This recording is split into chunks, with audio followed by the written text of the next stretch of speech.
კითხვაზე თუ მიპასუხებთ ორივე, საჩუქრებს მოგცემ. პირამიდას და კიდე რაღაცები ალაგია შეგნით არ მახსოვს მოკლედ. iPhone თუ Samsung-ი? iPhone-ი. რატო?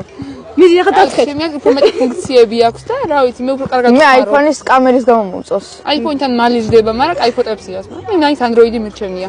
შეიძლება მიჩენია iPhone-ი? კაი ფოტოებს იღებს. მეტი. კარგი. მე iPhone-ი მირჩენია. რატო?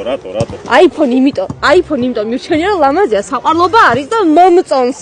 უბრალოდ იმიტომ რომ მომწონს. ხო, მარკეტინგის მსხვერპლი ვარ. შენ ეს? ისა ქექე? და შენ კიდე პატარა კოშკი, მიდი ახლა მოგახსენით. მოდი ჩემთან. ვაიმე რა საყვარელია. იცი როგორ გახდა? ესე. აუ რა საყვარლობა. პიკაჩუ ხარ? ანა გიგების? ანდობა. ნანა ხიგაკ პიკაჩუ? კი. მე არა. რა უნდა ქნათ? გამოგვიწერეთ ხალხო, აუცილებლად გამოგვიწერეთ. აქ ბონოს შაურმაზეც, ჯერემიზეც, ყველა ვიდეოს გილაიქებთ. მადლობა ძალიან დიდი.